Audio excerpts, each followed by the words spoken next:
예배 드릴 때 처음에는 괜찮은데 찬양 잘하고 기도까지 잘 마치고 나서 말씀을 딱 들으려고 하면 그때부터 오는 증상이 하나가 있지요.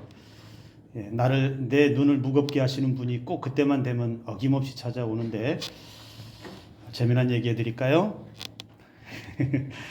86년도로 기억을 하는데 86년에 제가 사회생활을 처음 시작했습니다.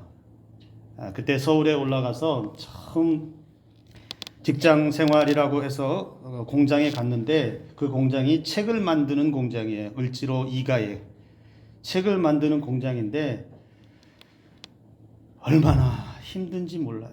여러분 공장 생활 해보신 분들은 알지만 요즘은 그렇게 일하면 큰일 나요. 요즘은 그렇게 하면 바로 노동청에 고발 들어갑니다. 매일 밤 야근도 빨라야 빨리 끝나야 새벽 2시, 3시예요. 저는 그때 그런 생각했어요. 대한민국의 책은 그 집에서 다 만드는 줄 알았어요. 얼마나 힘든지. 잠을 못 자니까, 제가 원래 잠도 많아요. 잠을 못 자니까 얼마나 힘들겠어요. 하루는 잠깐 야식 먹고 이렇게 난간 같은데 뭐 책 같은 거, 종이 같은 거 올려놓는 그 탁자도 아니고 의자도 아니고 약간 높은 그 의자에서 이렇게 누워있다가 잠들었는데 툭 떨어졌어요. 그 밑에는 이런 바닥인데, 세면 바닥인데 툭 떨어졌는데 같이 일하던 분들이 뭐가 돌이 하나 떨어진 줄 알고 달려왔는데 제가 떨어져서 그대로 자고 있어요. 머리 안 깨진 게 천만다행이죠. 그 정도로 몸이 지쳐있고 힘들어 하던 시절이 있어서 도저히 여기선 일하지 못하겠다고 해서 다른 데로 옮겨갔는데, 옷 만드는 봉제 공장으로 갔는데 여기도 과간이 아니에요. 여기도 보통 2시, 3시예요. 새벽에 장사하는 그 물건을 내보내야 되다 보니까 새벽까지 2시, 3시, 4시 열심히 달려서 시장에 내보내는데 잠을 못 자잖아요.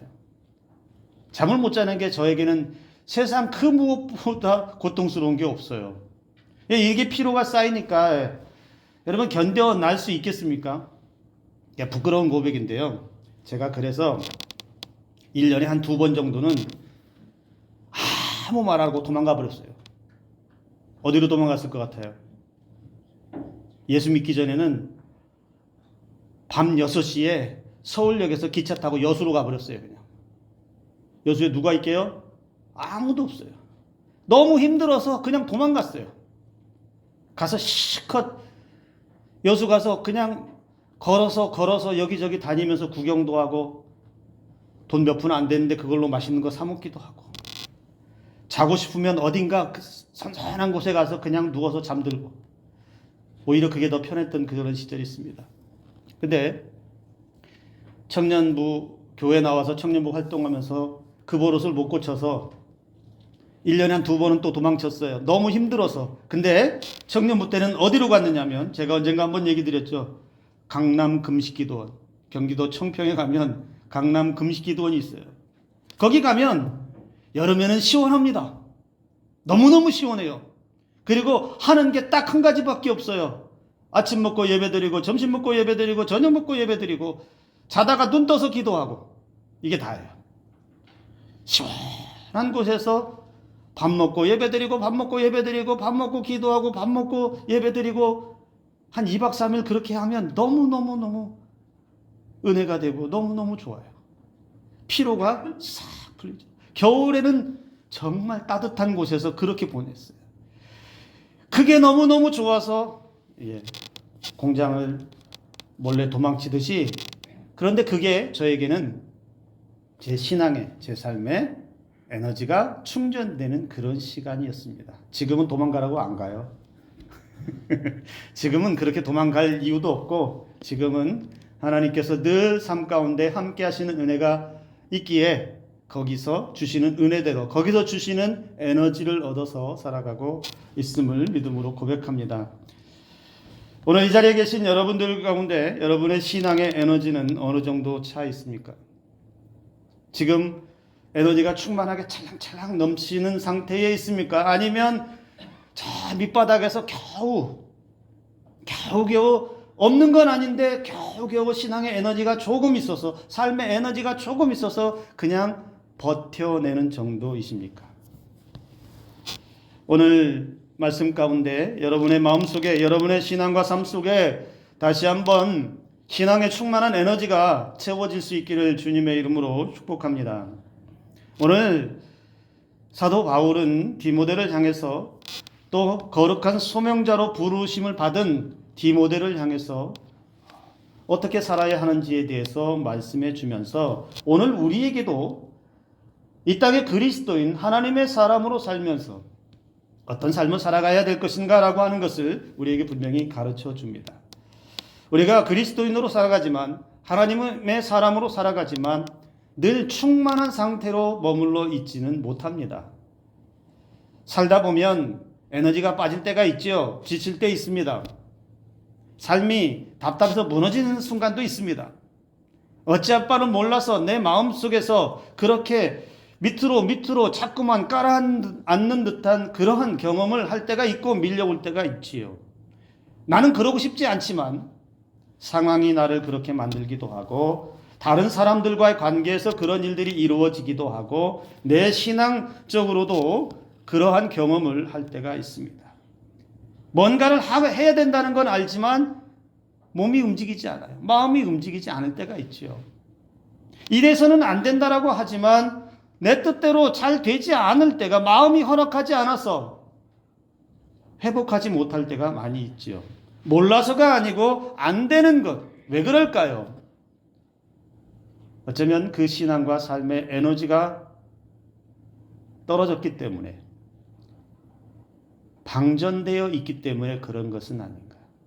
우리는 우리 자신을 삶을 한 번씩 돌아보면서 내 신앙과 내 삶의 에너지가 그리스도인으로서, 하나님의 사람으로서 얼마나 충만한 에너지를 가지고 살아가는지 우리는 다시 한번 생각해 보아야 합니다. 여러분, 전기를 얻기 위해서 필요한 것이 발전소가 잘 돌아가야 하지요. 발전소가 잘 돌아가야 우리가 그 힘으로 전기를 얻어서 쓸 수가 있지요. 발전소가 안 돌아간다라고 하면 여러분 치명적인 결과를 가져옵니다. 전기가 안 돌아가면, 전기 에너지가 생성이 안 되면, 생겨나지 않으면 우리 삶이 끔찍한 재앙을 맞게 되지요. 휴대폰 배터리 충전이 잘 돼야 잘 쓸 수 있습니다. 그래서 사람들이요, 저도 그래요. 휴대폰 배터리가 방전될까봐 조금만 떨어지기 시작하면 안절부절 못해요. 어디 충전할 데 없는다, 그것부터 찾죠. 제가 중고등부 전도사 때 여러 아이들 만나는데, 하루는 예배 드리러 와서 어떤 그 남자아이인데, 그 아이가 와서 뭔가를 찾는데 되게 안절부절해요. 어쩔 줄을 몰라요. 왜 그래? 야, 왜 그래? 왜? 뭐? 무슨 일이야?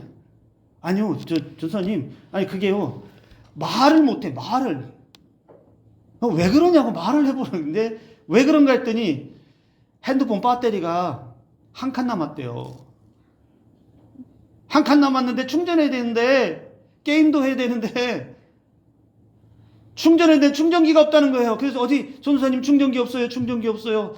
안절부절해갖고 예배를 못 드려요.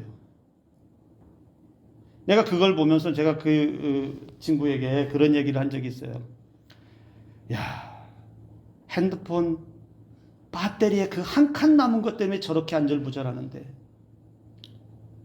신앙인이 하나님의 은혜가 떨어지는 것에 대해서는 조금도 안절부절이 아니라 은혜가 떨어졌는지 안 떨어졌는지도 모르는 사람들이 너무 많다. 제가, 야 임마, 너에게서 하나님의 은혜가 떨어지는 거라 좀 신경 써라. 에이, 전도사님 알아요. 우리가 핸드폰 하나만 가지고도 그렇게 쩔쩔매는데, 우리의 신앙과 삶의 에너지는 얼마나 채워져 가고 있는지. 그래서 오늘 여러분, 사도 바울은 하나님의 사람들에게 필요한 에너지 그 첫 번째를 무엇으로 제시하고 있냐면, 은혜의 에너지가 필요하다라고 우리에게 가르쳐 주고 있습니다. 신앙인들이 신앙을 가지고 하나님의 사람으로 살아가기 위해서 거룩한 소명자로 하나님의 일꾼으로 살아가기 위해 반드시 먼저 필요한 건 뭐냐? 은혜의 에너지가 채워져야 된다는 겁니다. 9절에 말씀합니다. 하나님께서 우리를 구원하시고 거룩한 소명으로 부르신 것은 우리의 행위에 따른 것이 아니라 오직 그분 자신의 의지와 은혜에 따른 것이다. 하나님의 사람들, 성도들은 무슨 힘으로 살아간다라고 말할 수 있을까요? 저와 여러분들의 신앙의 여정 동안에, 앞으로 살아갈 동안에 우리가 살아가는 힘이 어디에서 나온다고 여러분 생각하세요? 그게 하늘에서부터 주어진 하나님의 은혜 아니겠습니까? 성도들의 삶에서 그래서 하나님의 은혜가 떨어지면 아무것도 아니에요. 하나님으로부터 부름받아 구원받은 하나님의 사람들, 그리스도인들이 그 은혜를 받아서 그 은혜 때문에 살아가고 그 은혜 때문에 꿈을 꾸고 그 은혜 때문에 힘이 없어도 힘을 낼 수 있고 그 은혜가 있어서 예배 안 드리고 싶어도 예배 자리가 생각이 나고 하나님의 은혜가 그리워지면 자꾸만 그 은혜를 더 받고 싶어서 찾게 된다라는 겁니다. 우리는 그런 은혜가 있어야 하루하루 힘있게 살아갈 수가 있다라는 거죠. 하나님의 은혜 없이 살아갈 수 있는 그리스도인이 이 땅에 단 한 사람도 없습니다. 우리에게 주신 그 은혜가 저와 여러분들을 살게 하시는데, 여러분, 우리에게 주신 가장 큰 은혜가 무엇일까요?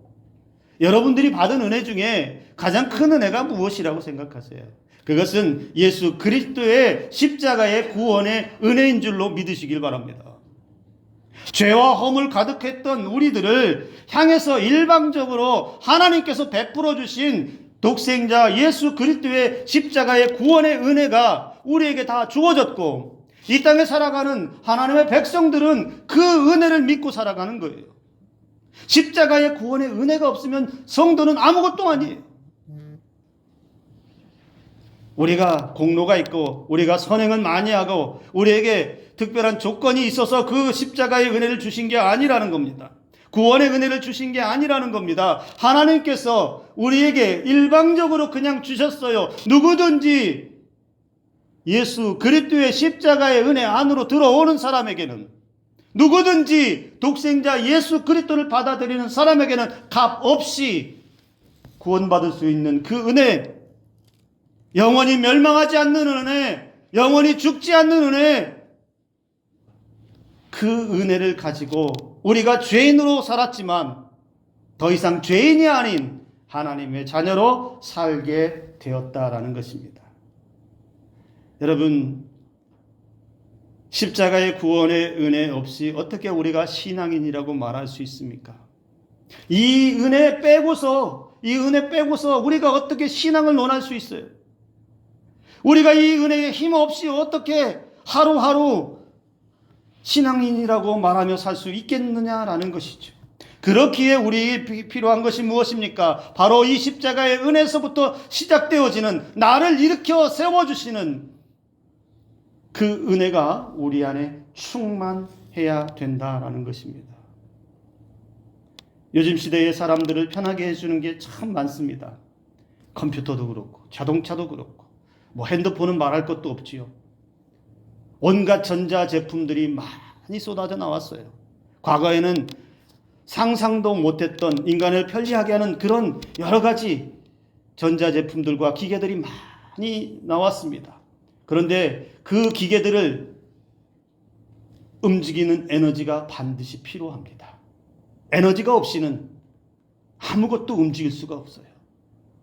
자동차는 기름이 있어야 하고 전기가 있어야 하고, 다른 제품들도 전기 에너지든지 어떤 에너지든지 거기에 에너지가 부어져야 그 기계가 우리를 이롭게 하도록 움직이고 우리가 원하는 것들을 만들어 주게 되어 있다는 것입니다.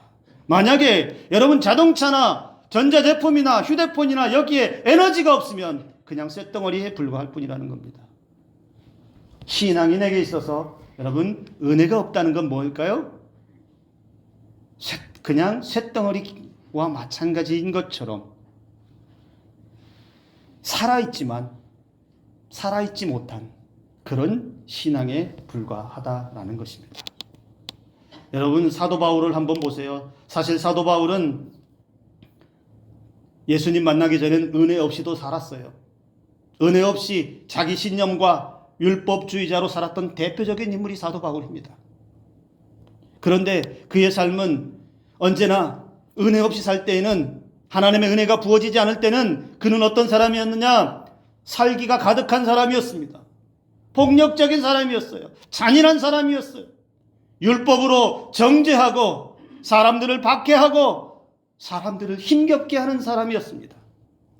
그의 삶의 에너지는 뭐였느냐? 다 파괴하는 파괴적인 에너지만 가득했어요. 이게 사도 바울의 예수 만나기 전 삶이에요. 그러나 그가 다메섹 도상에서 부활하신 주님을 만났을 때 그에게 어떤 에너지가 부어주시느냐? 생명의 에너지가 부어지기 시작합니다. 전에 파괴적인 에너지가 가득했다면 이제 그거 싹 빼고 그를 죄 가운데서 다시 살게 하시는 생명의 에너지, 다른 사람을 아프게 하는 게 아니라 다른 사람을 살려내는 생명의 에너지가 사도 바울에게 부어지기 시작했다라는 것이죠. 하나님의 은혜가 부어지니까 사람이 달라졌어요. 하나님의 은혜가 에너지가 차기 시작하니까 그는 예수님을 위해서 살 수 있는, 죽어도 예수를 위해서 죽을 수 있는 사람으로 바뀌었습니다. 여러분, 만약에 사도 바울이 다메섹 도상에서 예수님의 은혜를 만나지 못했다면, 예수님의 은혜를 체험하지 못했다면 어떻게 됐을까요? 또는 다메섹 도상에서 예수님 만났을 때 은혜를 체험한 게 아니고 그 다메섹 도상에서 심판을 받아서 끝나버렸다면 그의 인생은 그걸로 그냥 끝난 거예요. 아무것도 아닌 거예요. 죄인 중에 괴수 같던 바울이 그 부활하신 주님의 은혜를 만났기 때문에, 심판이 아니라 멸망이 아니라 다시 살게 하시는 그 은혜를 만났기 때문에 그는 복음을 위해서 자신의 목숨까지도 드릴 수 있을 만큼의 그 열정과 그 헌신의 삶을 살 수 있었다는 겁니다.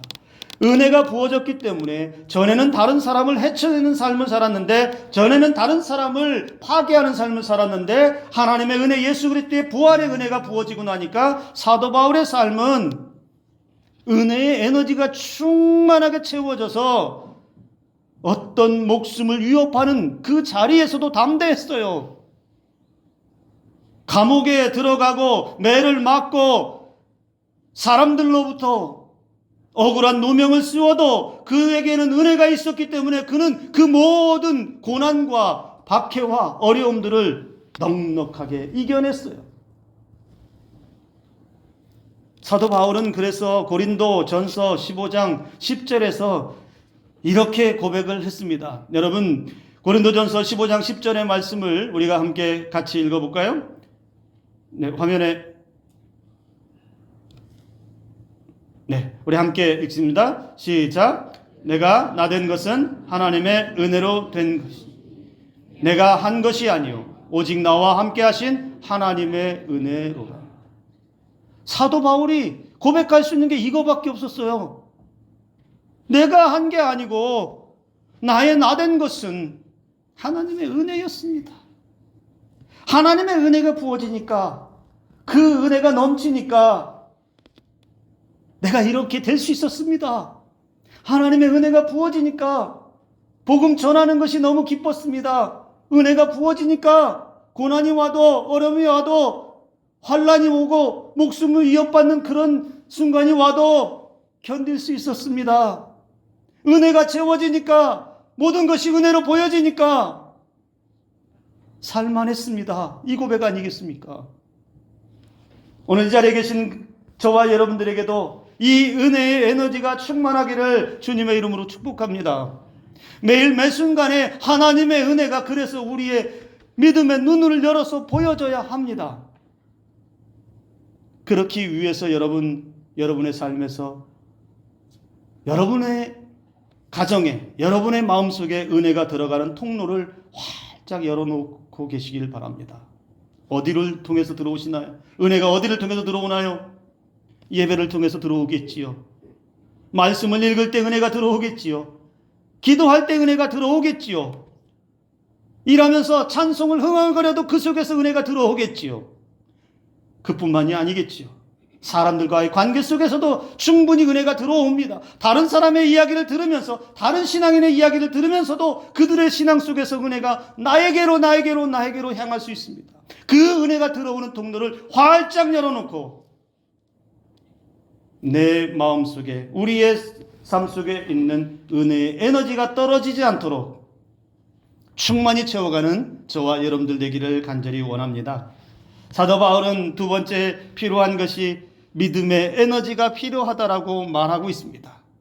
12절 말씀, 나는 내가 또 이 고난을 받되 부끄러워하지 아니함은 내가 믿는 자를 내가 알고 또한 내가 의탁한 것을 그날까지 그가 능히 지키실 줄을 확신함이라.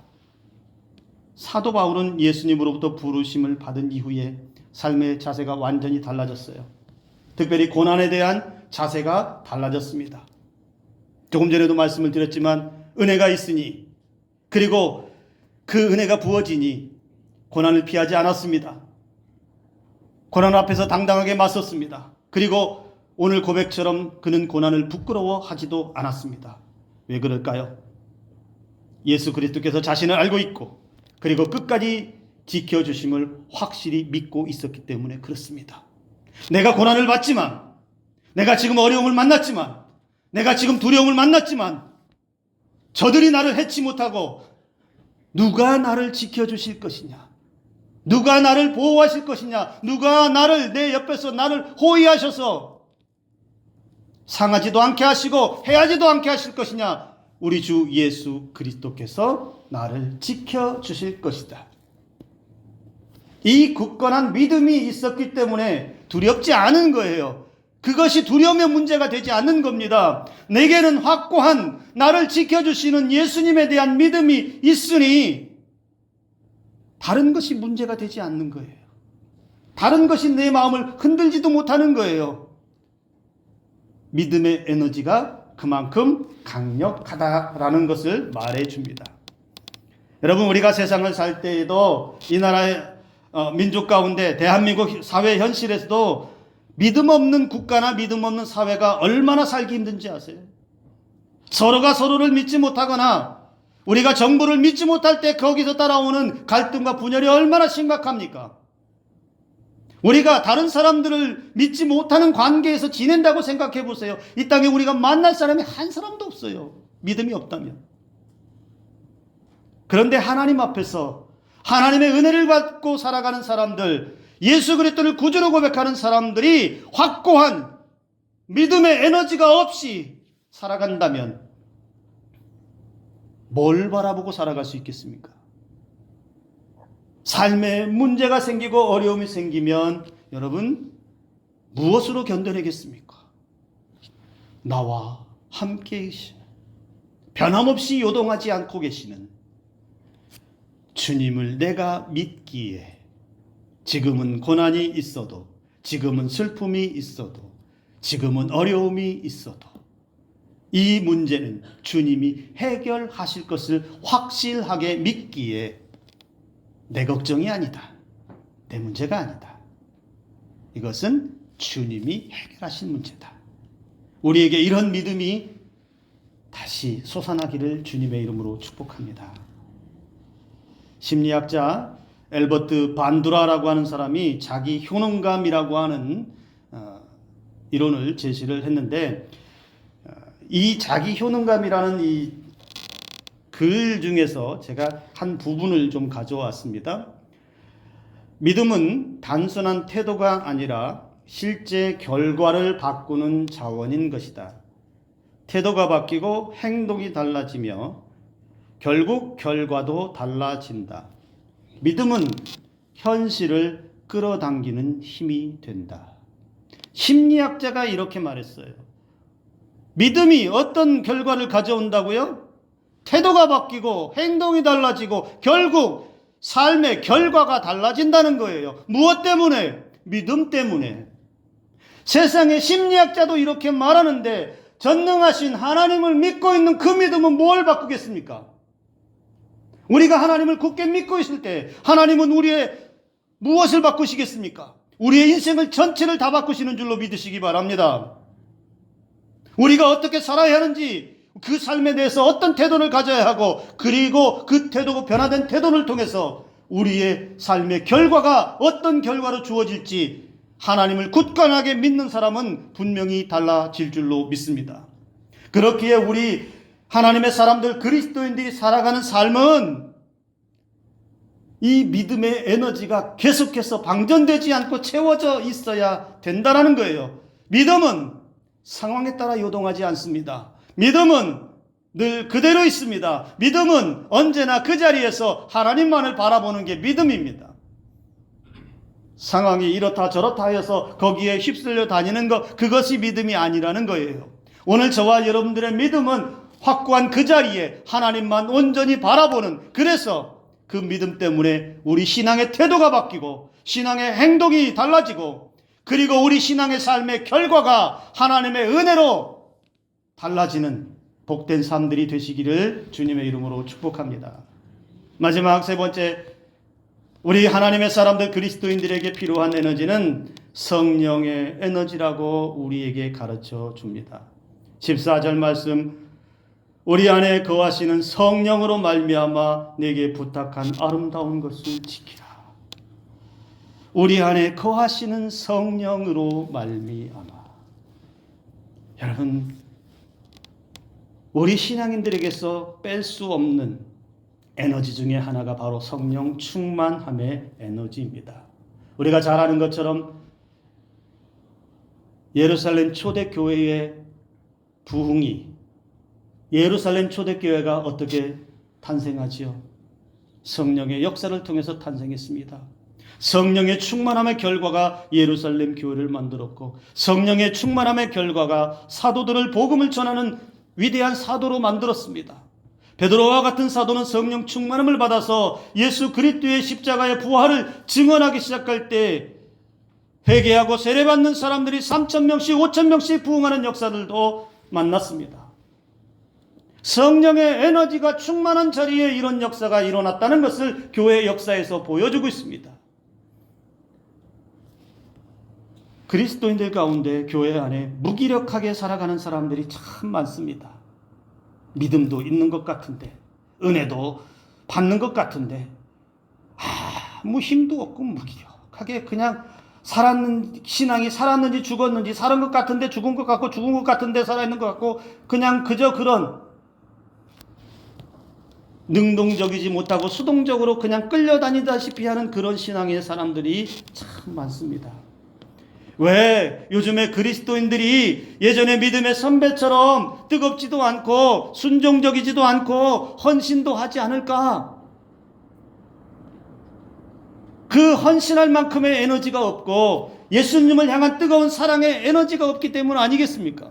그런데 이 에너지를 불어넣어줄 수 있는 힘이 어디에서 나오겠습니까? 성령의 충만함이 부어질 때, 성령의 충만함이 그 사람 속에 역사할 때 예수님에 대한 헌신이 나오고, 예수님에 대한 열정이 나오고, 예수님에 대한 사랑이 나오고, 내가 어떻게 하면 성령의 가르침 따라, 성령의 인도하심 따라 살아갈 것인가 고민하게 되고 집중하게 되는 신앙이 나온다라는 것입니다. 오늘 힘이 떨어졌습니까? 오늘 무기력함 가운데 머물러 있습니까? 여러분, 성령의 에너지가 충만히 채워지기를 간절히 소망합니다. 우리의 믿음의 코드를, 성령의 코드를 하나님께 꽂아놓고 매일매일 방전될까봐 쩔쩔매는 게 아니고 늘 충만한 상태를 유지하시기를 주님의 이름으로 축복합니다.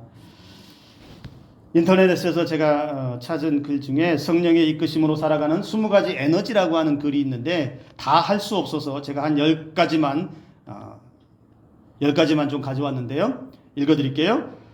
성령의 이끄심으로 살아가는 20가지 에너지 중에 악을 악으로 갚지 않고 선으로 감싸는 자비 에너지, 상대를 높이고 자신을 낮추는 섬김 에너지, 아픔을 귀 기울여 듣고 진심으로 위로하는 공감 에너지, 하나님을 사랑하고 이웃을 품는 사랑 에너지, 선을 행하고 기쁨으로 나누는 온유 에너지, 애통하는 마음으로 하나님 앞에 무릎 꿇는 순종 에너지, 모든 주권이 하나님께 있음을 고백하는 겸손 에너지, 고난 속에서도 흔들림 없이 나아가는 인내 에너지, 욕심을 다스리고 중심을 지키는 절제 에너지, 세상과 구별되어 빛을 비추는 거룩 에너지.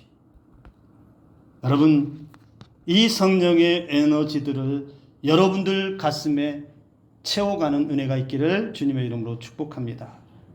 이 성령의 충만한 에너지는 성도들의 신앙을 뜨겁게 달궈 줄 것입니다. 성도들을 열정적으로 달궈 줄 것입니다. 이런 에너지가 충만한 사람을 누가 건들 수 있겠습니까? 그리고 하나님이 이런 성령의 충만한 에너지 가운데 뜨겁고 열정적으로 준비되어져 있는 사람을 하나님이 왜 안 쓰시겠습니까? 저와 여러분들이 이렇게 성령의 충만한 에너지로 준비되어서 거룩한 소명자로, 부끄럽지 않은 하나님의 사람으로, 그리고 이 시대에 빛을 내는 그리스도인으로 살아갈 수 있기를 주님의 이름으로 축복합니다. 여러분, 방전되지 않는 신앙으로 살아가십시오. 세상의 것들은 에너지가 떨어져도 하나님의 은혜 에너지 떨어지지 않도록, 믿음 에너지 떨어지지 않도록, 성령 에너지 떨어지지 않도록 늘 깨어있는 저와 여러분들의 삶과 신앙 되기를 주님의 이름으로 축복합니다. 기도합니다.